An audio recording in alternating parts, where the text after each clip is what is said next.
Hi there, this is your girl Suzette Viranon, and welcome to my channel where I'm redefining my 60s on my own terms.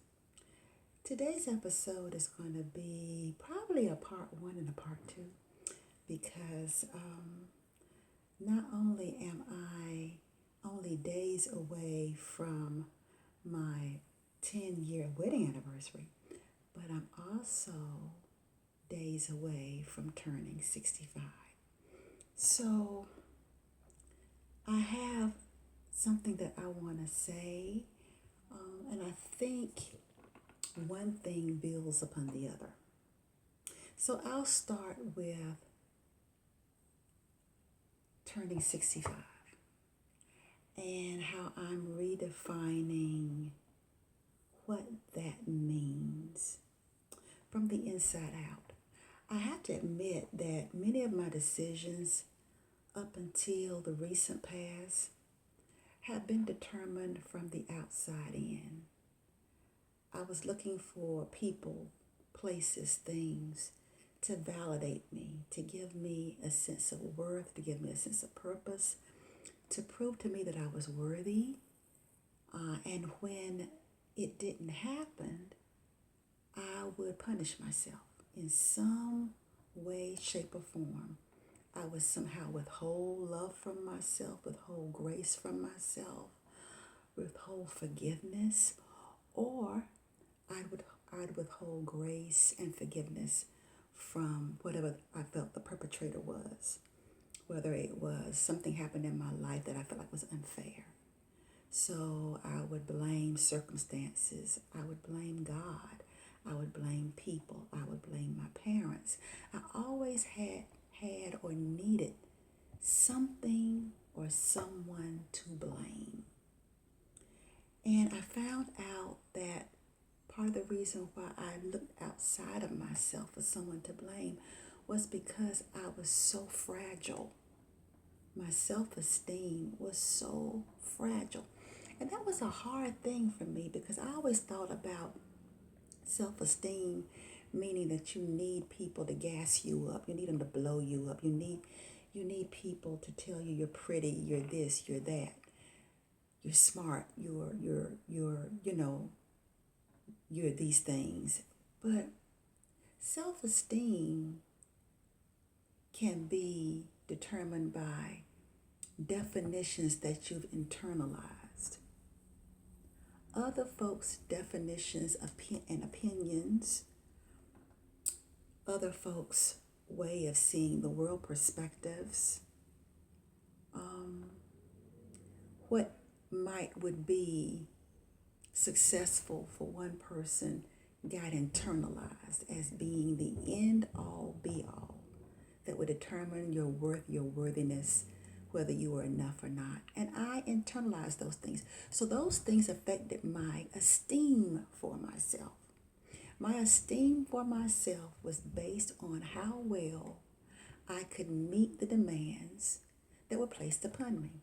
Whether the demands were to perform not just average, but excellently. Or whether it was not just to get a date, but having a line of men wanting to date me. Or not just getting the guy, but getting the prince, getting the person who would slay my dragons, scale the castle wall, rescue me, and as a result of him choosing me, loving me, that somehow enough that would translate into me feeling like I am enough, that I would be a rock star and able to handle anything in life. I hinged all my success on that. And when something external, whether it's something that's accepted or not, is a definition by which you judge yourself, and it's so fragile that a failure to meet it can cause you to doubt yourself, to down yourself, to withhold from yourself, to accept less than what you deserve, and the bar got lower because I did not meet this expectation, then that's a self-esteem problem.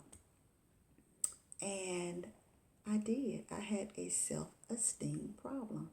Though I was smart, I had a self-esteem problem. Though I was articulate, I had a self-esteem problem. Though, a lot of people would have said I was the best employee or a great friend or talented, musical, commanding, confident, there was always that thing that couldn't cause me to doubt.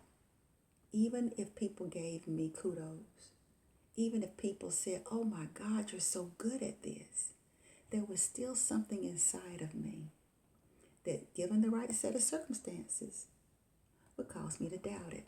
And so part of turning 65, or the pathway to turning 65, has been really changing my definition from the inside.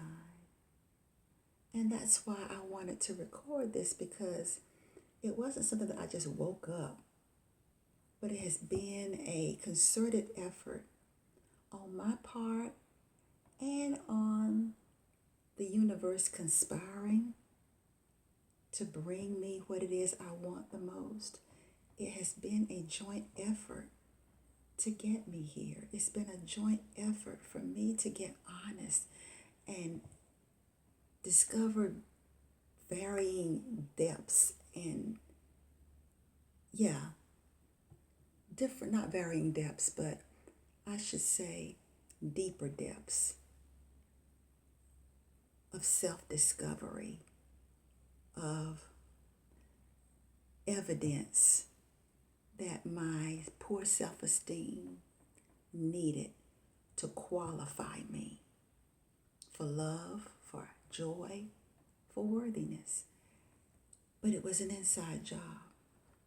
And for years and years and years and years and years, I thought that if I could marry the right man, or if I could become a millionaire coach or a millionaire businesswoman, or if I could turn back the clock and somehow or another find the right kind of makeup that would make me look years younger, the right kind of skincare, the right kind of combination to make me look as cute as I used to be. I thought that if I could move into a certain neighborhood or own a certain car, if I could have the appearance of success and happiness, that I would ultimately be happy. And if I could be happy, then I could feel joy, and I could feel worth, and I could feel like I was enough for it. That's not the way it works. That's not the way it works. I've learned that whatever inside of you is not built on something real, something grounded inside of you, just life itself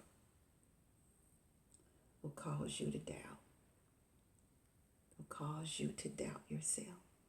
And so I have become more and more aware of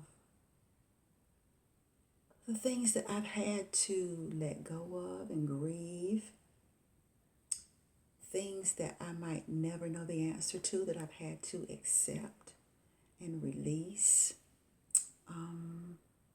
I've had to come to the point that I am who I am, and that's not a liability. It's actually an asset. But that required me writing a different definition. Instead of my definition being, "Oh, they love me, they like me, oh my God." Instead of that being my definition, it became, I like me. I like me for standing up for myself.